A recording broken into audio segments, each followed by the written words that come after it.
She just wanted to stay in the background, that was all. But when Chef Martha Coleman singled her out in front of everyone, mockingly handing her an apron, Emma Hayes felt all eyes turn toward her.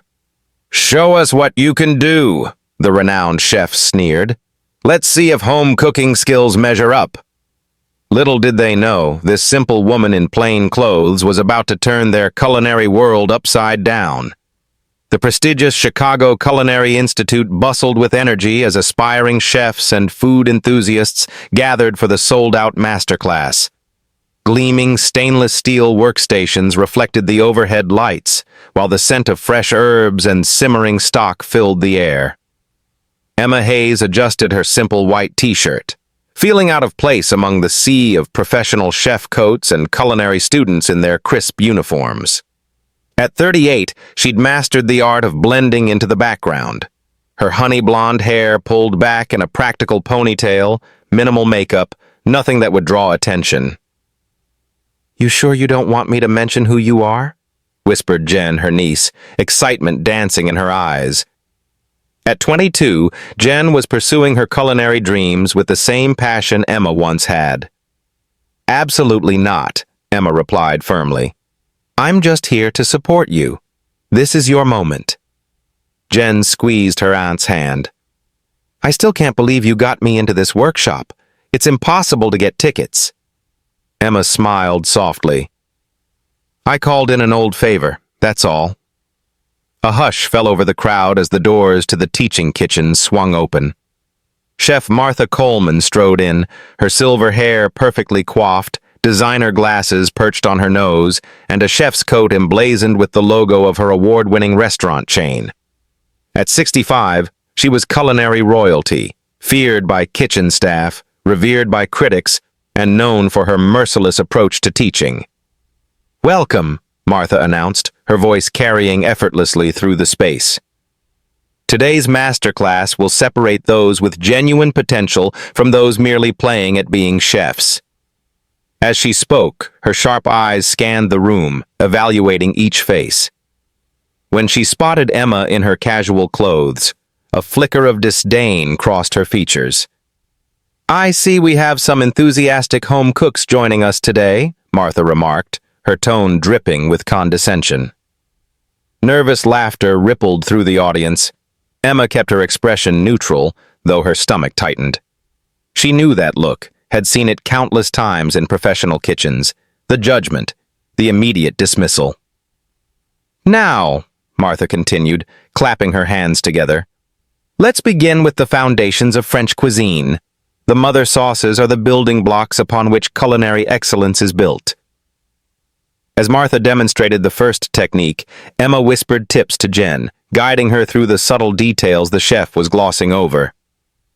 "Actually," Emma murmured, "if she lowered the heat slightly, the sauce wouldn't break so easily." Unfortunately, her whisper wasn't quite quiet enough. Martha's head snapped up, her piercing gaze locking onto Emma like a heat-seeking missile.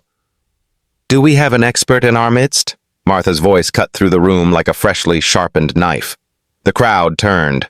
Emma felt the weight of dozens of eyes on her. She'd been spotted. Chef Martha's heels clicked sharply against the polished floor as she approached Emma. The sound echoed through the suddenly silent room, punctuating each step with unspoken authority. "You have something to add to my demonstration?" Martha asked, one perfectly manicured eyebrow arched in challenge. Emma shook her head slightly. "No, I was just helping my niece understand the technique." Martha's smile didn't reach her eyes. "Oh, and what expertise do you bring to this assistance?" Before Emma could answer, Martha glanced down at Emma's hands. Despite years away from professional kitchens, they still bore the telltale signs, slight burns, calluses, the nearly imperceptible nick scars that were the badges of a life spent with knives and heat. "Those are cook's hands," Martha observed, her voice sharper now. "Not just a hobbyist, are you?" Emma kept her expression neutral. "I've worked in kitchens before." A ripple of murmurs spread through the audience. Martha's smile tightened as she surveyed Emma's simple white t-shirt and jeans, a stark contrast to her own impeccable appearance. "Well then," Martha's voice carried across the room. "Perhaps you'd like to come up here and demonstrate for us." Emma felt her niece tense beside her. "Aunt Em, you don't have to." "I'm really just here to observe," Emma replied calmly, though her heart hammered against her ribs. Martha's laugh was brittle. "Isn't that convenient? Happy to critique but unwilling to perform?" The challenge hung in the air. Some students shifted uncomfortably, while others watched with the thinly veiled delight of witnessing potential drama. Emma recognized the trap. "I insist," Martha said, no longer smiling. She gestured to an empty workstation. "Show us what you know." A young assistant, catching Martha's signal, hurried forward with a spare apron. Emma remained seated, the weight of the moment pressing down on her. 10 years she'd been away from this world. 10 years building a quiet life where nobody scrutinized her every move, where food was about joy rather than judgment. "Come now," Martha said, her voice honey-sweet with mock encouragement. "Surely someone confident enough to correct my technique isn't afraid of a little demonstration." Emma felt the trap closing around her. Refuse and she'd be labeled a coward. Accept and she risked everything she'd built since leaving the spotlight. "It's just a simple béchamel," Martha added, the challenge unmistakable. "Surely a kitchen veteran can manage that." The assistant placed the apron on the table in front of Emma. The white fabric seemed to glow under the bright lights of the teaching kitchen. "That's fine," Emma finally said, her voice quiet but steady. "I'd be happy to demonstrate." As she stood, she heard whispers around her. "Did she just volunteer to go against Chef Coleman?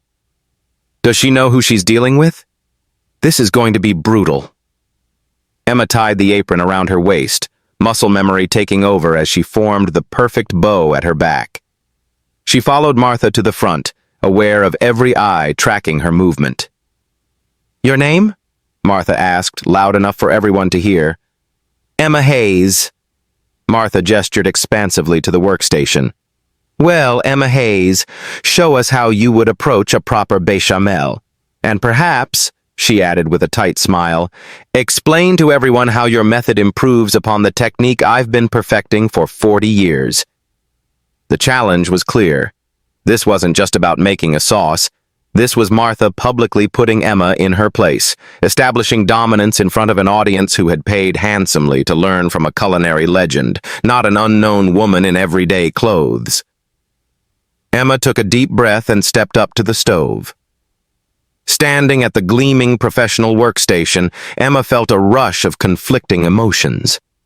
Her fingers hovered over the ingredients: butter, flour, milk, salt, nutmeg, arranged in perfect mise en place, so familiar, yet now framed by the weight of public scrutiny.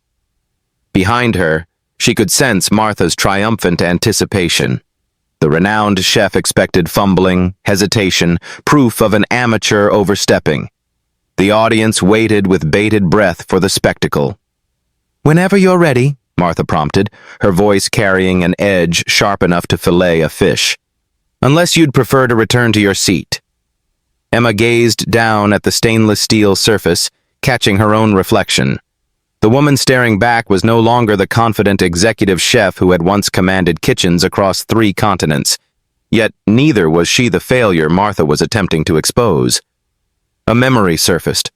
The last competition she'd entered before walking away from it all, the pressure, the cameras, the judges' exacting standards. She'd won that day, her 10th major championship, before disappearing from the culinary spotlight completely. "The clock is ticking, Ms. Hayes," Martha announced, gesturing to the digital timer now displayed on the overhead screen. "Professional kitchens wait for no one."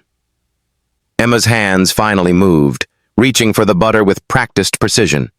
As her fingers wrapped around the cold block, something awakened within her.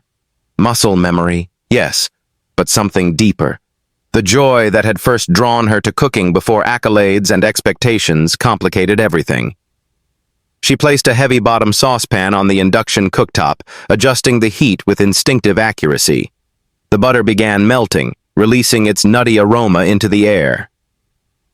"You'll want to watch the temperature," Martha commented loudly to the audience. Too hot and the butter burns. Too cool and the roux won't develop properly. Emma didn't respond. She didn't need to.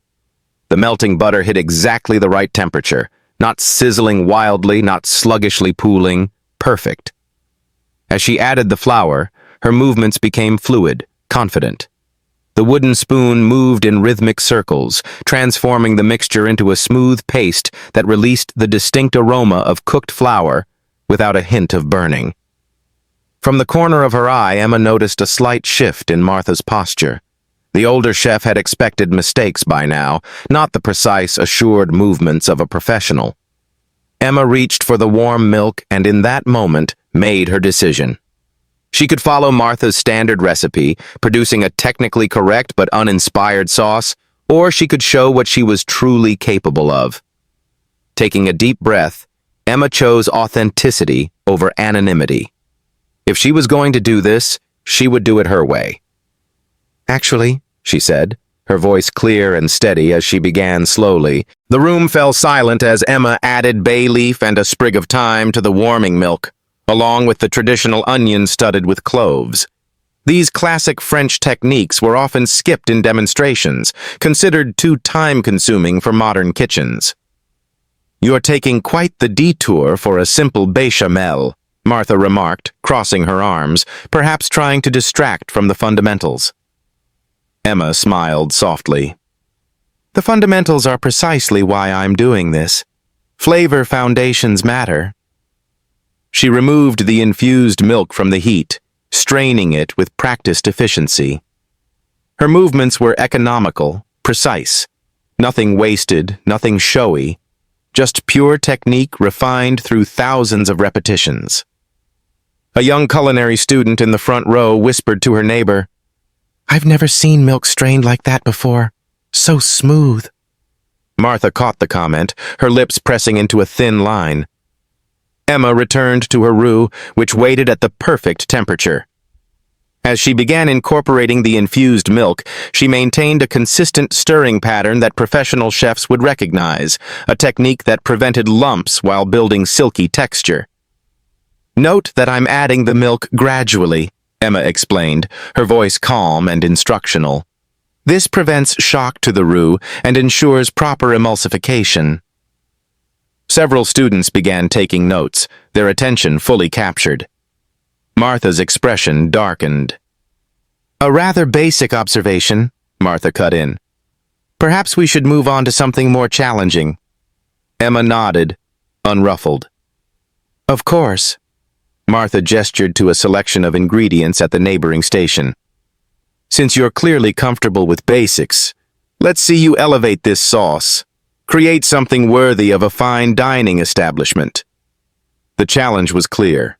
Martha was raising the stakes, expecting Emma to falter with more complex techniques.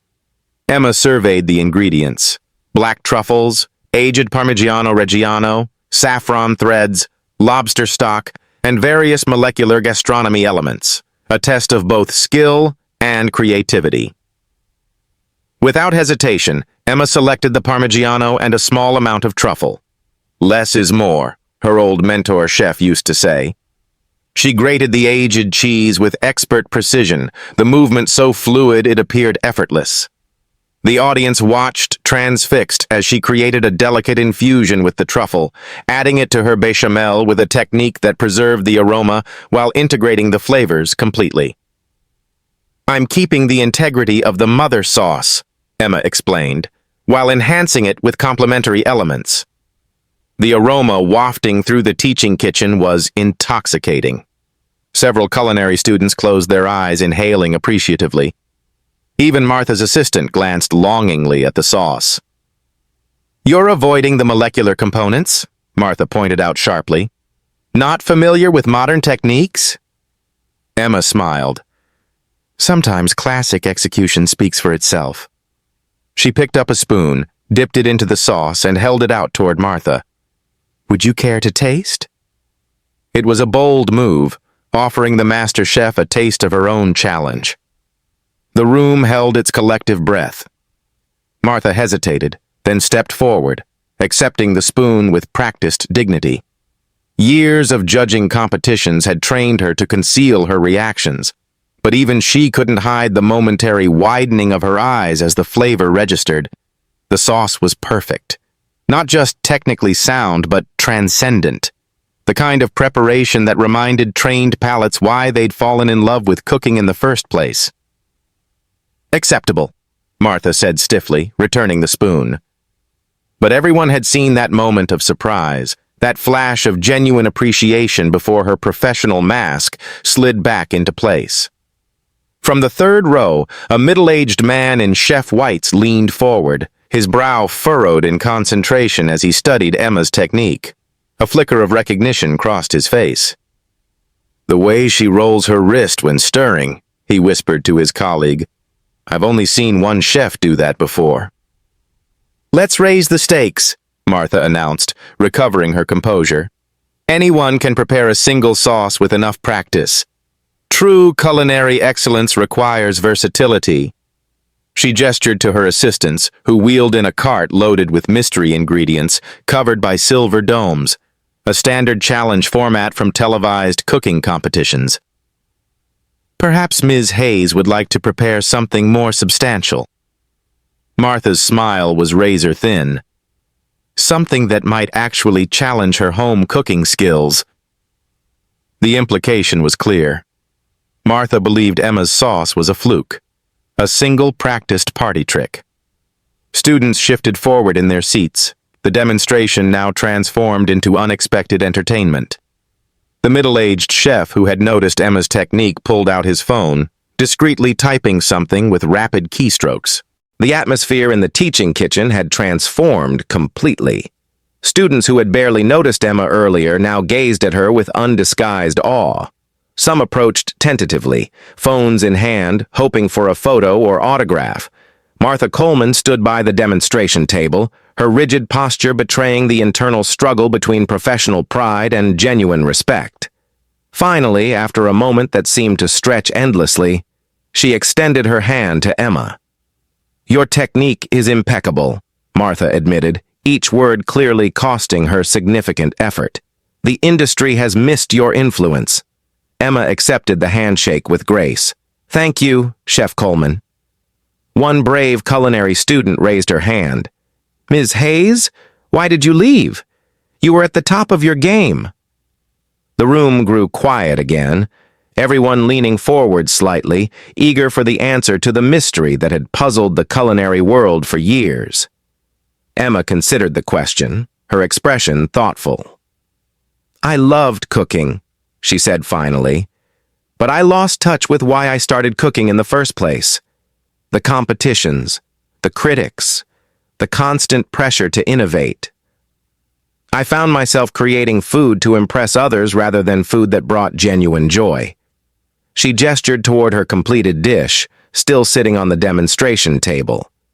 "This is beautiful, technically perfect even, but the best meal I've made recently was a simple Sunday dinner with my family. No cameras, no critics, just food made with love for people I care about." Her words resonated through the room, touching something universal among the aspiring chefs. Even Martha seemed affected, her usual stern expression softening almost imperceptibly. "Would you consider teaching occasionally?" Martha asked, surprising everyone, herself included judging by her expression. "These students could learn a great deal from you." Emma looked around at the eager faces, then at her niece Jen, who nodded encouragingly. "Perhaps," Emma said with a small smile, "on my terms this time." As the masterclass concluded, Emma Hayes slipped off her borrowed apron, once again becoming the unassuming woman who had walked in hours earlier. But something had changed. She carried herself with the quiet confidence of someone who had reclaimed a part of herself she'd set aside. True talent doesn't fade. It doesn't need constant validation or recognition to exist. Sometimes the most extraordinary people are those living ordinary lives, finding joy in simplicity until the moment they're called to shine. If this story touched you, don't forget to like and subscribe for more tales of hidden talents and unexpected revelations. Where are you watching from today? Let us know in the comments below. Our community spans across America, sharing stories that remind us never to judge a book by its cover. Remember, extraordinary talent may be right beside you in the most unassuming package.